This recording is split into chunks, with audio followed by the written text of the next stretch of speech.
Hello, hello, hello. Welcome to another edition of After the Whistle. As you can see, it's just me here today. Todd is under the weather, so you guys are going to be dealing with me by myself. The show must go on, as they say in show business. We got a lot to talk about. We're going to recap the NBA AllStar weekend.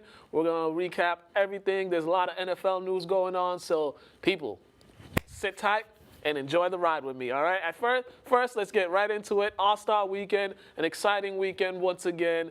First, we're going to look at the skills competition. This was a very, very, very well played out, a highly competitive skills competition. Of course, our very own Jayson Tatum. Of course, the Boston Celtics had to come out with this victory. Jayson Tatum came out with this skills challenge. He won it off a half-court shot. Trae Young had him. Trae Young literally had him.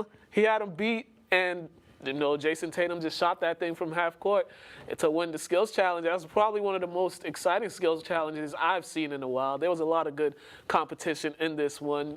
Jayson Tatum definitely put up a good. He showed his versatility. Also, we got to give credit to Trae Young. Trae Young, the young player, the Hawks aren't doing quite well this season, but they're a young team, and I think Trae Young is going to be a key for that team. And he showed he can make shots, he can pass, he can do everything. He's just a little small. That's the only problem. But I think as he plays more, he matures more, he gets in the weight room a little more. He'll be good. He'll be good. He'll be a great NBA point guard because he can make that open shot. You leave him open, he'll make it. He's shown he can get to the basket. And if you watch the rookie, they don't even call it the rookie second-year players challenge no more. The Team World versus Team USA challenge. He had an impressive showing too. You see players' potential when they're surrounded by talent. They play to their capabilities, and Trae Young did that. But we got to give credit to Jayson Tatum, the skills competition winner. Also give credit to Jokic. He was in there. He put up a good fight in that one, and Mike Conley as well. The skills competition, it was very, very competitive. I liked it. Ending off in a half-court shot was really competitive. Jayson Tatum on when he went up against Mike Conley, he had to hit a shot just to catch up. So, I mean, Jayson Tatum's kudos to you. Hopefully the Celtics see his potential. Well, they do see his potential. Hopefully they use his versatility in the second half of the season because the guy showed that he can be a ball handler, he can create. So I want to see more of Jayson Tatum's versatility going into the second half of the season. Now, as we move on to the three-point contest, this is what everybody came for, the three-point contest. A lot of great shooters in this one. Steph Curry, Damian Lillard, Joe Harris, who won it. Joe Harris, who won it. I mean, Devin Booker, last year's champion, he didn't even make it to the finals, which was really shocking. But Joe Harris and Steph Curry put on a show. Joe Harris on his first attempt, he made 26. He had 26 points. He got hot at the end, made his last 5 shots. Steph Curry, once again, I think there was a point where he made 10 in a row in this one. He had a great showing, but I don't know what was the odds for Joe Harris to win, but it was shocking. I had Steph Curry winning it. Todd had Devin Booker repeating it because he's Team Light Skin. I'm a little light myself, but Todd was going with Team Light Skin with his man Devin Booker. So this was the highlight of the night for me, the three-point contest, because it definitely came down to the last few shots. Steph Curry in the final round, he started off making his first 10 shots. And then he cooled off at the top of the key. I don't know why, but for some reason he struggles at the top of the key. And I think for shooters, that's probably the easiest shot for them. The top of the key and the corner are the two easiest spots for shooters. But Steph Curry struggled on that one. Then he got hot on the wing, and his money ball.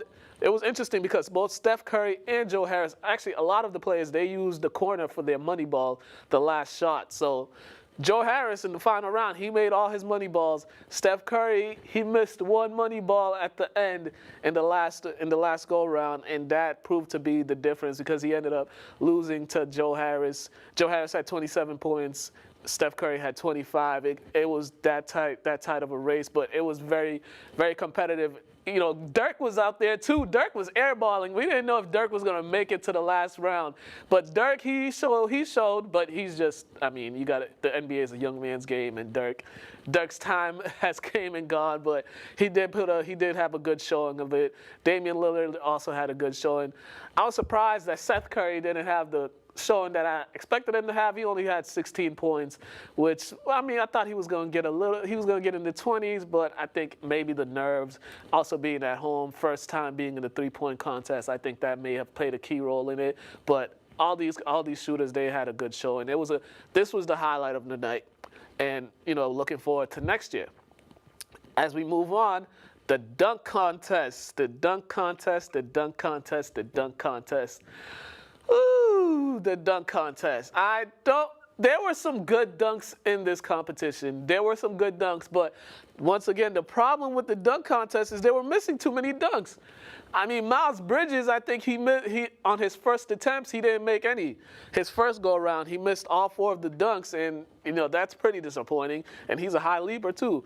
Dennis Smith Jr., he never makes a dunk on the first attempt. It was disappointing. The dunk contest was disappointing. Hamidou Diallo, he did have some good dunks. He jumping over Shaq, also catching off the pass from Russell Westbrook, and also jumping over Quavo. So he jumped over 2. But the dunks weren't that spectacular, but there were some that made me go, ooh.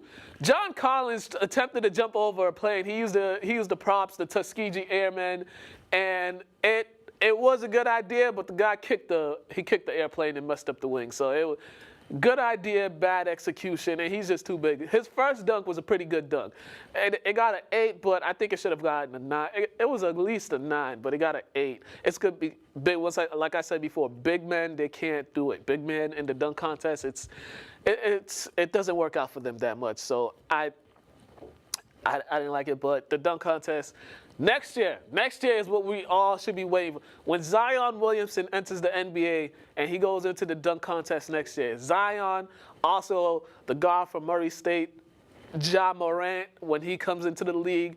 And we need Zach LaVine, Aaron Gordon to come back in the dunk contest because they put on a show a few years ago. And I think if you have those 4 guys in, it may have the potential to be a good dunk contest. But the thing with you got to make the dunk the first time. The first attempt, you got to make it. We don't like seeing the second, third, and fourth. By the time you get to the third attempt, you're tired, you're fatigued, and it's not there anymore. So please, when you're in the dunk contest, make it the first time because we don't like seeing multiple attempts and just failed attempts. It just gets a little boring, and it makes you want to change the channel, which I did. I changed the channel. I couldn't deal with it no more. So that was the dunk contest. Now, as far as the All-Star game was concerned, it was a good All-Star game. It was a lot of offense, as you would expect with all these talented players.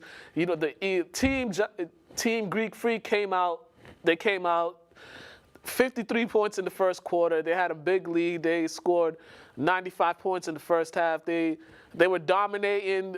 The Greek Freak was trying to win that All-Star MVP because he finished this game with 38 points, 11 rebounds, 5 assists, 1 steal. He was playing out of his mind. I think he scored the first 6 or 8 points for his team, and it was all dunks, nothing but dunks. He was getting to the lane, but the second half, it was tale of 2 halves. In the second half, Team LeBron, they had a 50-point third quarter and a 46-point fourth quarter.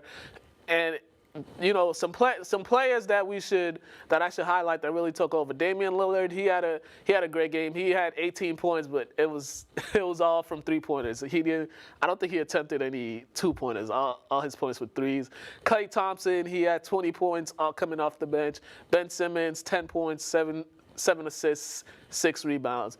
Kevin Durant, who was the All-Star MVP, he had 31 points, 7 rebounds. LeBron and Kawhi Leonard had 19 points. So it was definitely a great outing for those guys. Great shooting. As we look at Team Giannis, some of the highlights, like I said before, the Greek Freak with 38 points. Paul George had 20 points. Joel Embiid only had 10 points. I thought he would do a lot better because they did have the size, but I don't know. I don't know why he only had 10 points. Steph Curry, 17 points. He took a lot of shots. 23. He took 23 shots, but he's in his hometown, so you would expect that from him. He got to take those shots up. He's in his hometown, so you got to show up for the family. And also, Chris Middleton, 20 points. So this was a great game. Great All-Star weekend. A lot of things happened. A lot of charitable things were done. Community centers were open. I believe Steph Curry and his family, they revamped one of the community centers that he grew up in the NBA. They always do that every All-Star weekend by doing community work before the big game, just showing their support. Also, we will give props to Dirk Nowitzki. He took only 3 shots, but he made them all 3 for 3 from 3 points from the 3-point line. He came out, he made every single shot. So this was a good going away game for farewell tribute to Dwayne Wade and Dirk Nowitzki. Dwayne Wade only played 10 minutes. Dirk only, how many minutes did Dirk play? Dirk only played 4 minutes. So, I mean, you got to tribute to those guys. They've done a lot for the league. Dirk is the only player. Dirk and Kobe Bryant are probably the only few players that stayed with one franchise their entire career. Also, Tim Duncan as well. I can't forget Tim Duncan, David Robinson. There's been players, but as the top of my head, I could think of Dirk and Dwayne Wade. So that was the All-Star weekend. As we look forward to the second half of the NBA, there's about 20-some-odd games left in the NBA. Lot of teams vying for the playoff spot, especially in that Western Conference. The Western Conference is going to be tough. Getting into the 8th seed as well, because a team that everybody is looking at is the Los Angeles Lakers. Right now, they're in the 10th spot right now. They're 28 and 29. They're behind the Sacramento Kings and the Los Angeles Clippers, and they're a few games behind the San Antonio Spurs. So it's going to be tough for them as they come down to the stretch. They got a lot of tough games against playoff teams. So if the Lakers want to make that push to make the playoffs, they have to. The second half of the season, the last 20-some-odd games, they have to really play their best basketball. I know it's kind of been an up-and-down season, and the injury to Durant, excuse me. The injury to LeBron really hampered them because they did go on a losing streak while LeBron was out. And now LeBron's getting back. He just has to get acclimated back into the system. But as I'm looking at the Lakers' schedule right now, they come back this Thursday. It doesn't get easy. They play Houston tomorrow, February 21st. This game's a home game, so they may be able to win. Hopefully no fights happen like the last time they played in LA. But a lot of the teams they're playing to come down the season are playoff contenders. And also, we got to look at that Western Conference. Right now, the Golden State Warriors are the #1 team in the Western Conference. So, will the Denver Nuggets make that push for them to get to dethrone them as the #1 team in the West? Because we all know Oracle Arena is a tough place to play, and if you're gonna beat the Warriors, you're gonna have to get home court advantage. So if the Nuggets want to take that leap and be that team, they have to play well. Right now, they're only 2 games back. The Warriors are 41 and 16, and the Nuggets are 39 and 18. A team that we should all be looking out for is the Oklahoma City Thunder. Russell Westbrook and Paul George have been playing solid basketball for those guys. Paul George is taking the brunt of the scoring. He's the leading scorer for the team, but Russell Westbrook is getting everybody involved. He gets his big men involved too, and when it's time for him to get some points, he can attack the rim. His shooting isn't that great, but he's never been a great shooter. He can make shots, but this year I think he's more trying to get Paul George be the focal point of the offense, and he can score when people are focusing on Paul George. But the ball is in his hands a lot. He makes a lot of good decisions with the ball. Sometimes he doesn't. Sometimes the turnovers can be up and down. But second half of the season, I expect Westbrook and Paul George to continue that pace because they're only a couple games back behind. They're only a game back behind the Nuggets for that second seed. So if they can get that second seed and avoid the Warriors in the second round and potentially meet them in the Western Conference Finals, I think that would be a good matchup because they're athletic enough to match up with the Warriors, and they could give the Warriors some problems. So I see that.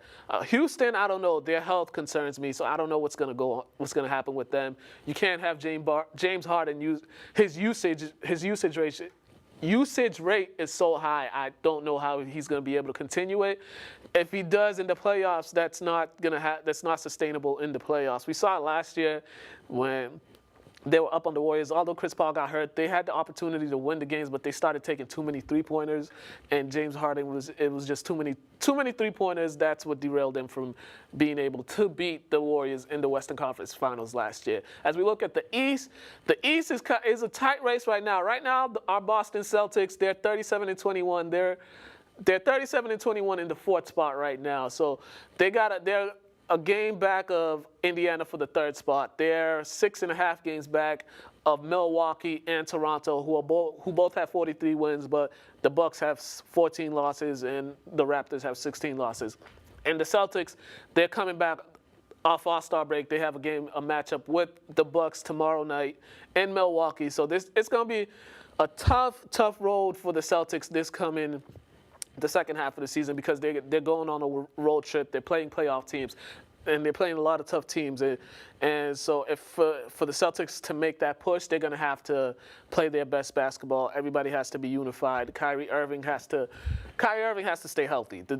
This team, Kyrie Irving has to stay healthy, because he is the focal point of this team. They can't win a championship without him. So he needs to stay healthy.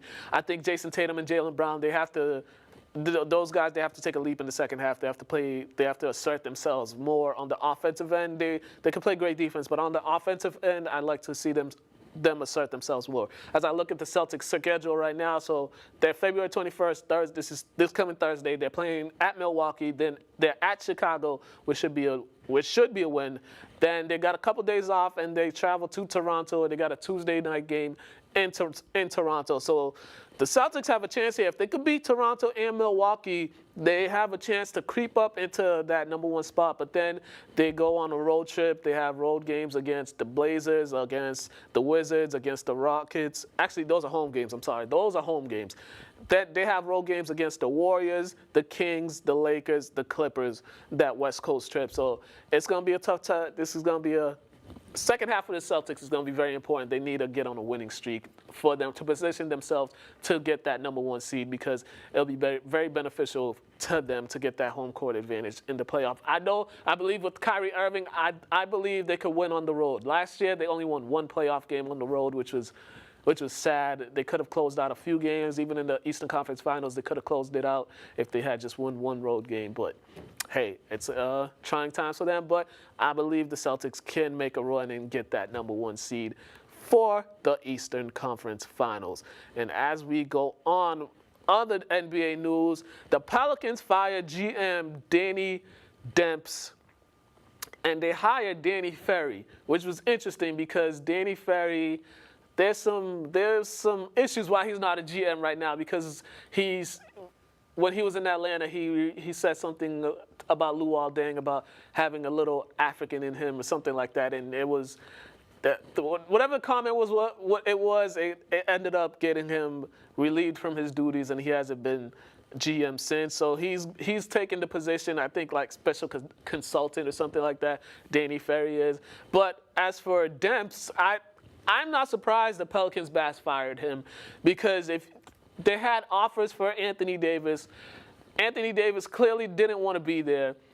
The Lakers offered him, I thought was a great deal what the Lakers offered him. They offered him three players, solid players. They offered him Kuzma, Ingram, and Ball, and a draft pick. And I think they should have.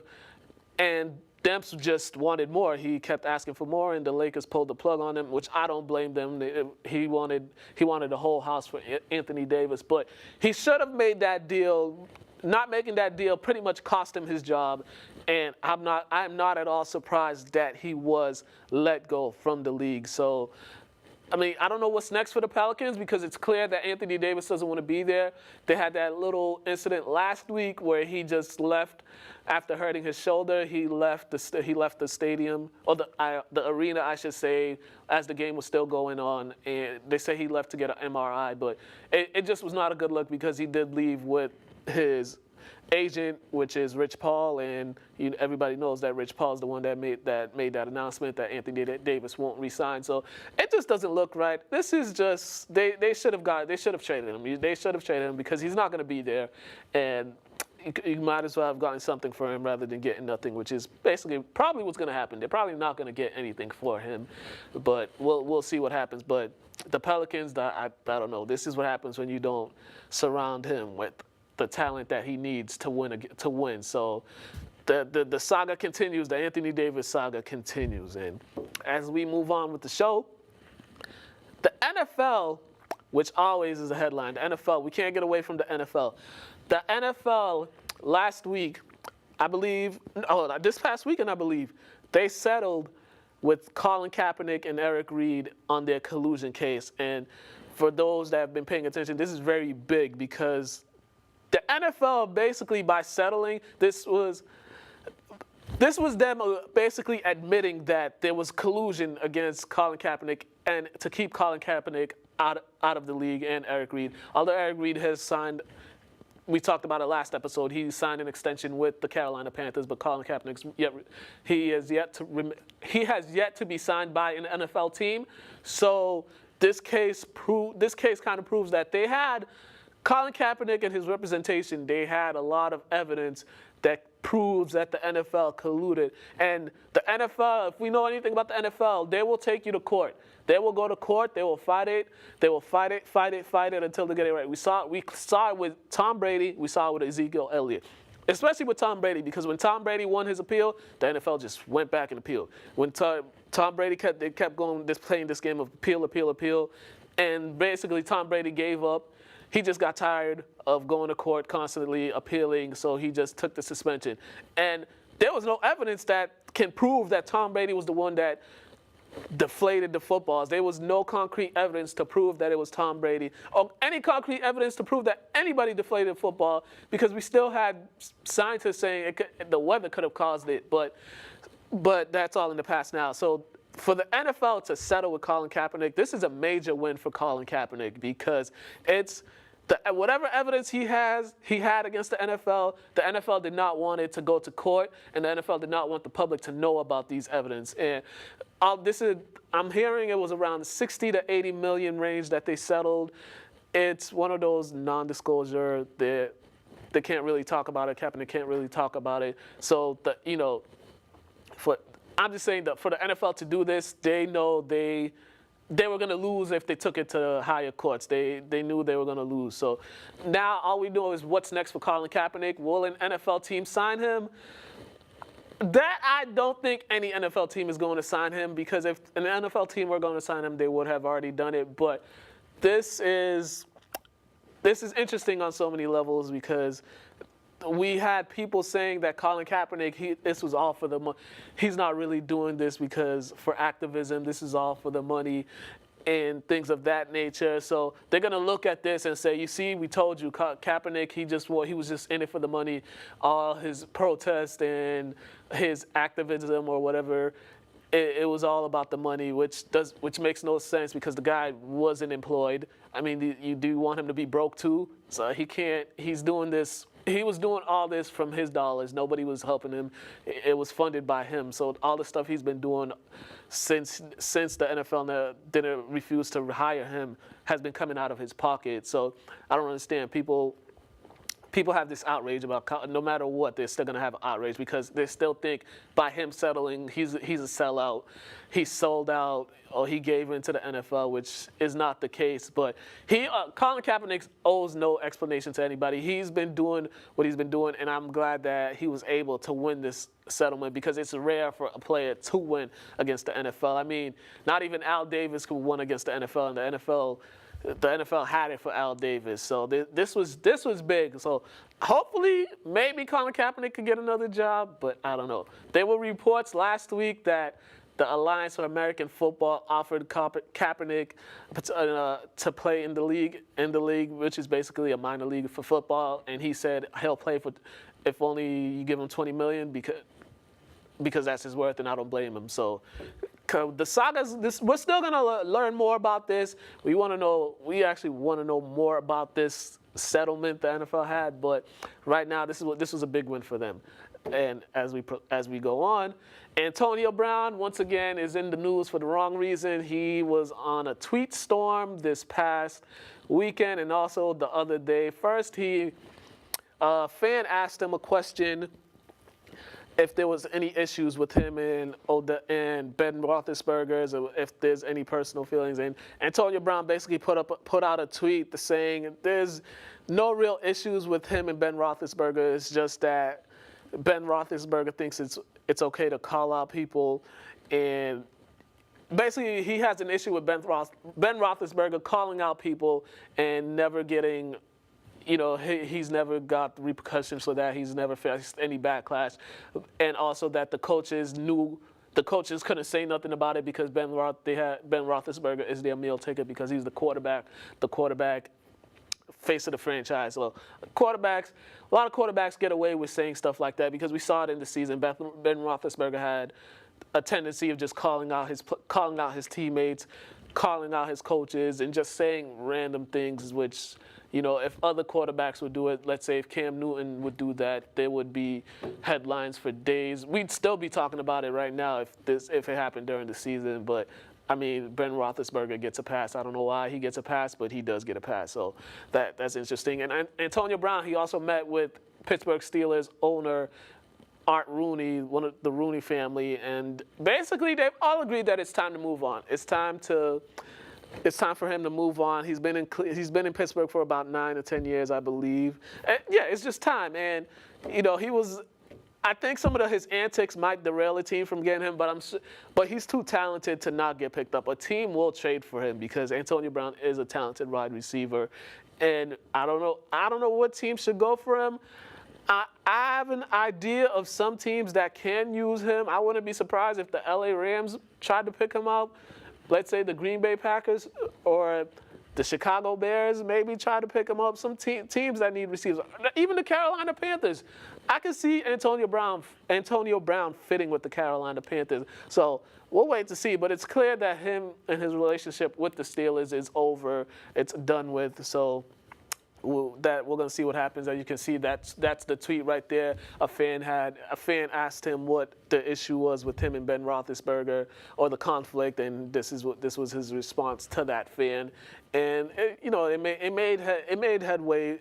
made headlines throughout the week, but he kind of had a point. He kind of has a point with Ben Roethlisberger always being able to call out anybody, including the coaches, because we've seen it from time to time. Got coaches fired too. So we'll see what happens with Antonio Brown. Free agency is coming up soon. The draft is coming up soon. So we'll see what happens, who's going to sign who. And also in NFL news, the New England Patriots apparently were interested in trading for Odell Beckham Jr. last season when the Giants were open to trading him. And when they realized that the New England Patriots were interested in trading for him, I think they gave him the contract that he got, and they pulled the plug on that because the Giants did not want to help the New England Patriots, which I understand because I believe if you give Tom Brady a player with that talent, we saw what he did with Randy Moss, and I think in this era of the NFL, with Odell Beckham and Tom Brady, I think they'd probably break the records that Tom Brady and Randy Moss had for most touchdowns in a season, and probably for most yards by quarterback and a receiver in a season. So it was interesting that the Giants didn't make that move. But once again, it's one of those New York, Boston things, New England things that they don't want to help out the Patriots more than they need to be, because you see we won the Super Bowl without a player with the talent of Odell Beckham. So imagine if they had a player with the talent of Odell Beckham. Maybe they would not have won the Super Bowl, but they probably would have. They did have Randy Moss, and they weren't able to win a Super Bowl with Randy Moss, but they had the chance of winning a Super Bowl with Randy Moss, and they went undefeated. So that was an interesting move. It would have been interesting to see Tom Brady and Odell Beckham on the same team and how Odell would have conducted himself. I think Odell probably would have been fine here because he would have gotten the ball. He would have gotten the ball. The guy's way too talented to not understand the Patriots offense. I think he's a smart guy. He knows. I mean, football, especially playing wide receivers, you're only running probably like 5-6 routes. It's just different verbiage that's being used. So that was an interesting move by the. That was interesting news because If that would have happened, I think the Patriots detractors would have been pulling their hairs out to see Brady with Odell Beckham, because it would have probably made Brady think he could play till 50. So I don't know. That's some interesting news. And And so we're going to go to Craig. I did have some NFL Combine stuff. The only thing I have with the NFL Combine, it's next week. The most important thing is the 40-yard dash. Kyler Murray said he may run it or may not, but we don't know. I'm not a fan of the NFL Combine as well because I don't think you need a Combine to see how good of a player is or where they should go in the draft. You should just watch the film and make your assessments from there. But if you got to assess him from running, jumping without pads on, I don't think it's good at all. So, I mean, I'll have more for the Combine next week. But Craig, he's going to tell you about some top 10 upcoming prospects in the NFL draft. Hey, what's up, everybody? My name is Craig, and this is No Huddle here on After the Whistle. And I'm here to give you my top 10 guys to watch at this year's Combine. These prospects are looking good. It's a very, very thick in the defensive position for the top 10 guys going into the Combine this year. And we're going to start off with the number 1 guy, and that's Nick Bosa, defensive end, Ohio State. Guy looks tough. And I don't know I forgot who's number 1 pick this year. I didn't actually look in to see who's picking in what order, but look for Nick Bosa to go very early, if not with the number 1 pick. Right after that, we have Quinnen Williams, defensive linebacker, Alabama. Like I said, it's going to be real thick with the defensive ends, defensive tackles and defensive ends, cornerbacks and linebackers. After that, Rashawn Gary, defensive tackle, Michigan. That guy looks like he's going to be a monster. Ed Oliver, defensive tackle, Houston. You always have something good coming out of LSU. Devin White, linebacker. And then after that, we have Jeffrey Simmons, defensive tackle, Mississippi State. And then, funny enough, I kept seeing his name, and I was like, oh, that's weird. But Josh Allen, outside linebacker, defensive end, Kentucky. It's funny, Josh Allen, quarterback. It'd be funny if he got signed by the Bills. You have Josh Allen. After that, you have Greedy Williams, cornerback, LSU. I like players out of LSU. I really do. It's a school that really produces some high-level talent. Leonard Fournette's from LSU. Then after that, we have Cleveland Farrell, defensive end, Clemson. And he's nasty coming out of Clemson. Clemson's just a beast of a team, man. That's just, whew. You don't want to go up against Clemson. And then finally on my list is a guy I want to talk a little bit about real quick. And that's Kyle Murray, Oklahoma. So, there's been a lot of back and forth about Kyle. Is he going to go number 1 overall? Is he worth a first-round draft pick? Is he a franchise-worthy quarterback? And I don't know. I really like Kyle Murray. I think that he has all the weapons he needs to succeed. I think he could be a high-level quarterback. I think that if the right team drafts him with the right coaching staff, with the right quarterback to help guide him along. I don't know if he's necessarily should get signed and then start right out the gate. It happens a lot. Like they sign these quarterbacks, they shouldn't start them first season, then they do, and they get overwhelmed. I think he needs time to develop. But Kyle Murray could definitely be a franchise quarterback of the future. He has, like I said, he has all the weapons that he needs. He just needs to be signed to the right team with the right coaching staff to play him to his strengths. Now, what team does that the best? It's the New England Patriots, baby. I would love to see us draft Kyle Murray. I don't think he's going to be available at the 32nd pick. But maybe, knowing that we need a quarterback within the next 3 years, Bill Belichick says, hey, you know what? We're going to trade up. We're going to draft Kyle Murray. We're going to let him learn from from Tom. See how it goes. And then do one or two things. Promote him to starter when Brady retires, or trade him away and get that number 1 draft pick. So, with that being said, these are my top 10 Combine picks.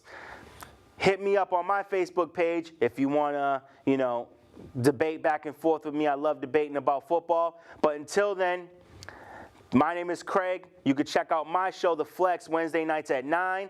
And you can check me out here on No Huddle for my segment on After the Whistle. So until then, back to you.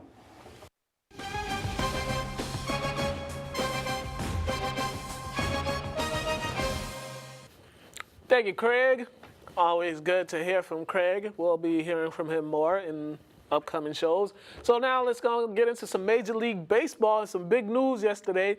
Manny Machado, the 26-year-old, he has agreed to a 10-year, $300 million deal. 300 mils. 300 mil. With the San Diego Padres. This is pending him passing the physical. The contract he has an opt-out option after the fifth season. I can't even talk. He has an opt-out option after the fifth season, and there's limits. He has a limited no-trade clause in his contract. This was an interesting pickup. A lot of people thought Machado was going to go to one of the big name teams or one of the big market teams, but the Yankees or so. But the Yankees had talks about bringing him in, but San Diego's not a bad market. San Diego's not a bad place to live either, especially when you're getting 300 mils. Say that, 300 mils. That's just woo. But if we look at Machado in his career, he's a 4-time All-Star. He's a 2-time Gold Glove winner. And last season, when he got traded from the Orioles to the Dodgers, in the 66 games he played with the Dodgers, he had 13 home runs, 42 RBIs, and he batted .273. So this was a great pickup for them. This was a great pickup for the Padres. I don't know where they finished off last season, but when you get a bat like Machado, it's only going to elevate your team. It's going to elevate the hitting of your team. So we'll see what happens then. It's going to be interesting with that lineup how he fits in. A lot of people think of Machado as a knucklehead or as a dirty player. I don't know why I don't see. Maybe I just don't see it, but I don't know. We'll see how it works out for them, but this was definitely a big deal for a big deal. This contract was big for Machado, and it was what also was surprising was how he was on the market for so long. A lot of big name free agents have been on the market for a while. As the Dodgers last season, they finished off. They were last in the West, in the AL West. They had 66 wins. They were 66 and 96 last season. So we'll see if the signing of Machado will help get them back into the playoffs and back to relevancy. We'll see if that happens. But solid pickup for the Padres. You can have, a good hitter is hard to find, and he hasn't been. I don't think he's been tested for steroids or anything. I don't think he's been guilty of it or any PEDs. So I mean, besides him being a knucklehead, I think this is a solid pickup for the San Diego Padres. Now, the big name free agent who's still on the market is Bryce Harper, the other 26-year-old. He is still on the market. I think he's also looking to get one of those $300 million deals. Right now, what sources are saying that there are some teams that have offers for him, long-term offers, big money deals for him. So we just have to wait and see. But it's interesting because I'm not sure why. It's shocking to me why a player with his status is still out. You would think. I'm surprised the Yankees haven't picked him up yet, because the Yankees, throughout their history, they're known for picking up these guys, these superstars. Because if you look at Bryce Harper's career so far in this season's going year 7, he was a rookie back in 2012. Since entering the major leagues in 2012, he has 184 home runs.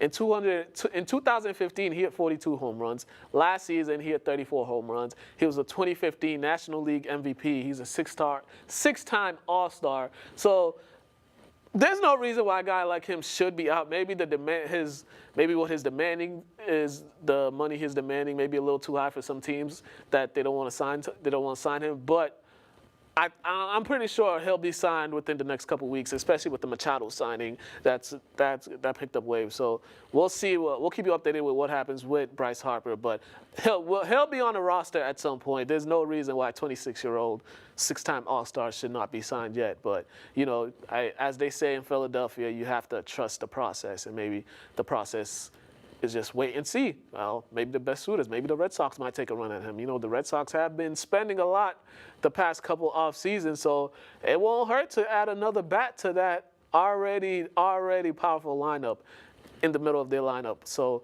we'll see what happens with that. All right, NHL. We got some Bruins talk for you guys. Just a disclaimer: I'm not that knowledgeable on hockey, but I will give you some insight on some hockey right now. So the Boston Bruins right now, they are on a hot streak. They've won 8 of their last 9 games. The other day they defeated the they defeated the San Jose Sharks 6-5 in overtime. 6 different players for the Bruins scored in that game. Tuukka Rask had 35 saves. They are playing once again tonight. Tonight, I believe it's a home game. They're playing tonight. So the Bruins, they're second in the Atlantic divisions behind the mighty Tampa Bay Lightning. They're at Vegas tonight. So that's a game to see. We'll see if they can continue on their winning streak, their hot ways. But right now, they're behind the Tampa Bay Lightning, who's the best team in the league right now.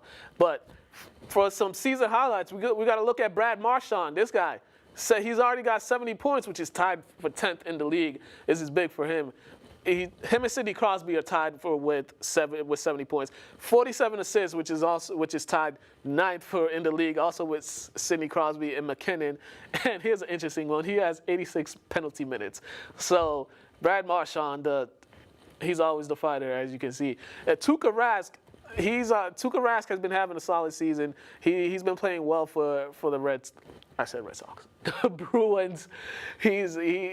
I think he's going to be key for them. But David Pastrnak, he has 31 goals he's also the goals leader for the Bruins with 31 goals. Patrice Bergeron leads the Bruins in plus-minus. So this Bruins team, they're coming together. There's about 20-some-odd games left until the playoffs start. So the Bruins, they need to position themselves I don't think that they're not going to catch Tampa Bay. Tampa Bay right now at 46-11, Bruins 35-17. I don't think they're going to catch up to Tampa Bay, but they need to position themselves so they can at least have a home game or have a home ice, however you call it in hockey, in the first round of the playoffs. And we'll see what goes from there, because the Bruins, they had last season, we thought they were going to be able to make the Stanley Cup. They were playing great hockey toward the second half of the season and the end of the season, and then they just ended up getting knocked off by the Lightning. And the Lightning are going to be another issue for the Bruins. So we'll see what happens. But right now, in the Eastern Conference, it's all about the Tampa Bay Lightning. This team is the best team in the East, best team in the league right now. I mean, they're the only team with 40 wins. As I'm looking right now, as I'm looking at the standings right now, they're the only team that has 40 wins. Every other team is 30, 35, 36, 37 wins. So I don't know how the Tampa Bay Lightning can continue this, but last season they had a great record too. But they didn't make the Stanley Cup. They ended up losing to the Nationals, to the Washington. I don't even know the team they lost to. Excuse me. They ended up losing to the Capitals. I said National. The Capitals.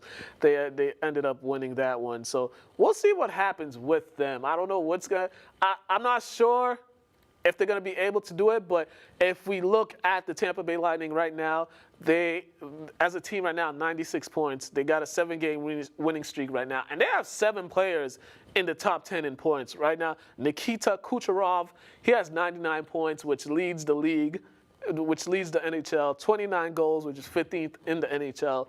Braden Point, who has 78 points, which is 4th in the NHL, and 35 goals, which is 4th in the NHL. And Steve Stamkos, I think I pronounced it correctly, who has 72 points, which is 8th in the NHL, and 33 goals, which is 6th in the NHL. So I don't know who's going to be able to challenge the Tampa Bay Lightning for that #1 spot. But right now, they're looking like the team to beat. And good luck to anybody. The Washington Capitals right now, the defending champions, they're second in the Metropolitan Division at 33-20. So they're also riding a little winning streak. They've won. Well, it's a one-game winning streak. So I mean, still a winning streak. A win's a win. So we'll see what happens from there. And we'll keep. And as the season goes on, we'll give you more hockey during playoff times because the playoffs is coming up pretty soon, so we'll get into that more. All right, +1. So we had Lynn Classical. I went to Classical a couple months ago and did an interview there, but some technical difficulties happened. So we had them on for our +1. We had to talk about their season. They're bound for the state tournament. So we talked about that. We talked about a lot of things. So here's Athletes Corner, and when we come back, we're gonna talk NCAA and pretty much wrap the show up.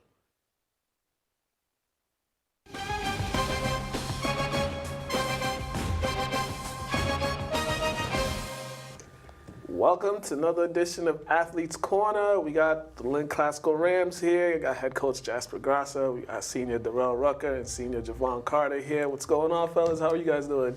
Good, man. Doing good. Thanks for having us on here. No problem. It's rainy day, cloudy day, or whatever. You guys had a tough one last night. Talk about that one just a little bit. You said watching film they couldn't shoot, and yesterday they was making everything. Yeah, they really shot the ball well, and we didn't shoot well. We didn't rebound well. We played hard, but you don't knock down shots. They keep getting second opportunities. That will happen. Yeah, and then you guys got a quick turnaround. You guys got Cathedral on Saturday at Cathedral. Yep. Talk about that for a bit. Yep, we're finishing up the season with Cathedral. We're looking to go 14-6 end the season. Hoping to get a home game for the playoffs. Yeah, for you guys, what's this season been like for you last year playing for Lynn Classical? What's it been like for you guys? It's been great. Yeah. Experience. Mm-hmm. What's highs and lows? Talk about that, you personally. Highs and lows. Highs like I start now, and all that, and lows is really nothing. Well, that's good a good one to have. Good answer. That's a good one for you, Darrell. What are 4 years last year? Some things that your improvements just overall this season for you, your career-wise. Basically, just me being just a leader to my teammates. Just being a role player, doing everything what Coach Jasper tells me to do. Just a good opportunity. Yeah, you guys this year played a lot of out-of-conference games. You guys had a game against New Mission. You got this one against Cathedral. Yeah. What have those been like for you guys, just those experiences? Well, those are fun games, man. The New Mission game we're talking about, we haven't faced them before, but, that's a program that's had a lot of success. Looks good on the schedule. Yeah. That was a good game too. We lost by 1, but we were right there. We had opportunities. Yeah, that one came down to the wire last second shot. You guys playing against those guys that you normally don't play? What was that like? It was a good competition. Yeah. They're strong. We had to be stronger. Yeah.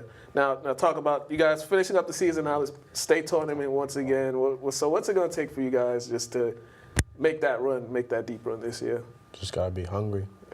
Be focused. Just have a mindset. Yeah. What are the strengths of your team that you think is going to give teams that haven't seen you guys play problems? Our defense. Yeah, defense wins championships, as they say. For you, Coach, what's this been like for you?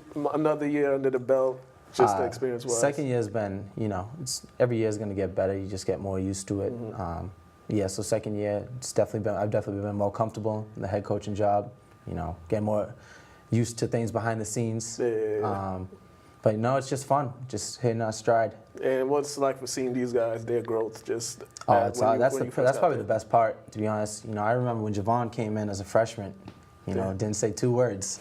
He's took a lot of strides. Same thing with Darrell. Man, Darrell played big man his whole life. Yeah. He's a legit guard now. Can knock down the shot. He does it all for us. And you guys, let's talk about the future a little bit. Just you guys after this year, what are your options? What are you guys looking at for after your playing days with Classical's done? What are you guys looking at going forward? I just want to continue playing college basketball. Any schools in mind yet? Or are you still kind of weighing your options Just right weighing now? my options still. Yeah. How about yourself? Same thing, but I don't have the options, yeah. Do you kind of have a clue, or some schools that you're looking at right now, or Nah, it's just really. all up in the air right now? Yeah, just mostly all Division III though. Yeah. I mean, anywhere you go is fine as long as you get that experience. Basketball's basketball. Anywhere you go, anywhere you go. Now, talk about City of Lynn. We got a lot of teams heading to making the state tournament this year. Yeah. Lynn English girls just clinched yesterday, last night. Yeah. The Lady Rams clinched. St. Mary's clinched. What's that like, just having all these teams that just making the tournament? It's awesome, man. It's great for the city, you know. Everyone's getting this opportunity to play in the playoffs. And then at the same time, you know, except for Lynn English, we're in the same division as them. Yeah. But you get to root for a Lynn team as well, because you know you're not going to see them in the playoffs. Yeah, definitely. Now, did you guys play English twice this year, or just once? Just twice. We played them in at English, then we played them in the Christmas tournament.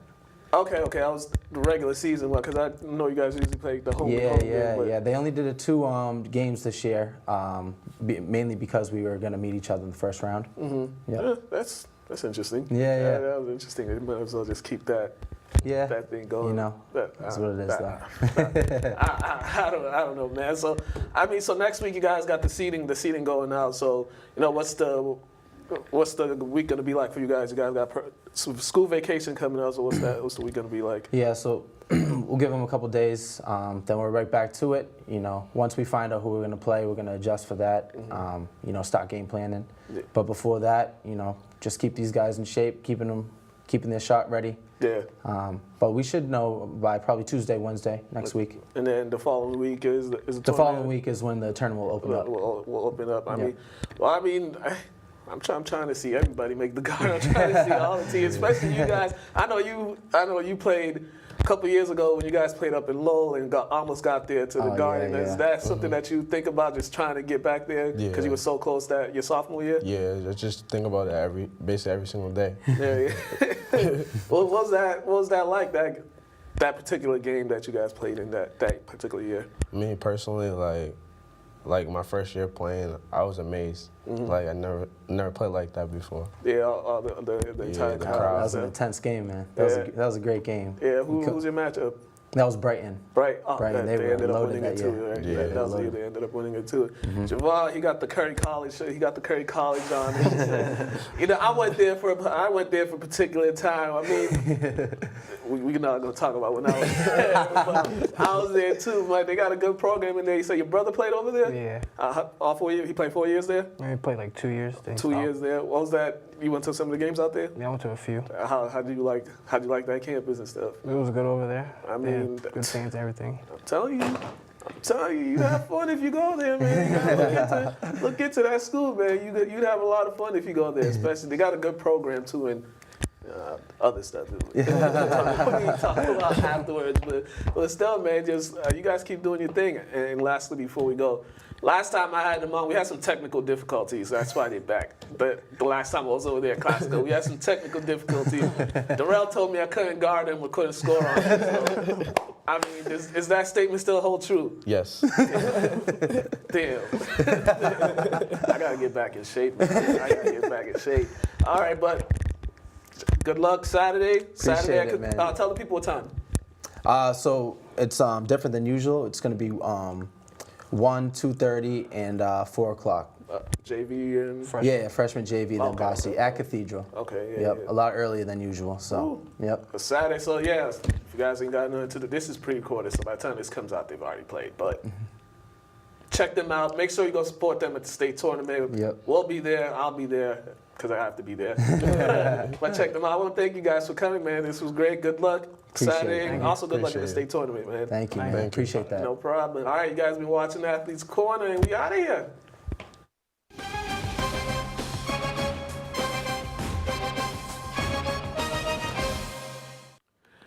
All right, we are back. So just a few minutes left. So tonight is the big game. Duke versus North Carolina. #1 team versus the #8 team. Both teams, All-Americans everywhere, superstars everywhere. This game, the price for this game, the ticket admissions for this game is about $3,000, which is crazy for a college basketball game. And especially for players that aren't getting paid. But it's higher than the Super Bowl prices. But this is going to be, right now, Duke's the favorite at 8.5 points. Both teams are 20-win. North Carolina is 20-5. Duke is 25-2.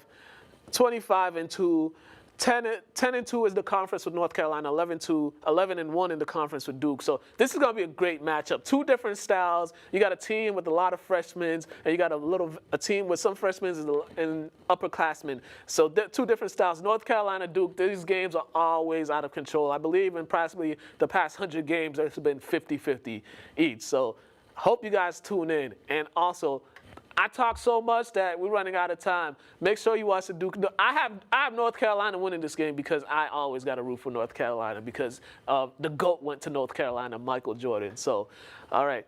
Well, guys, I hope you guys enjoyed me rambling for an hour. I didn't even know I was going that long, but hope you guys enjoyed. Todd will be back hopefully next week. Congratulations to all the teams that are bound for the state tournament. The state tournament, they're going to announce who's going to play who at some point this week, and the state tournament for basketball will start next week. So congratulations to all the teams in Lynn that made it, and make sure you go watch it. www.lyntv.org. That's Joshua Miller fight that's going to be happening. I believe that's going to happen to me. Nobody wants to see this fight. We all wanted to see Deontay Wilder versus Anthony Joshua because Anthony Joshua is going to beat the brakes off this guy, and then we're going to be like, okay, when is he going to fight Wilder? When is the Wilder fight going to happen? And we're not sure when it's going to happen. So we'll see. We want to see that fight. Make that fight happen. Boxing, make that fight happen, all right? All right. Guys, thank you. LynnTV.org. Make sure you check it out. Thank Pedro back there for keeping me on track. And, we'll see you guys again. I'm signing out. I'm out of here. It's been a one-man show. This was interesting. It was cool, but we'll see you guys when we see you guys. Have a great day. Have a great weekend and all that good stuff.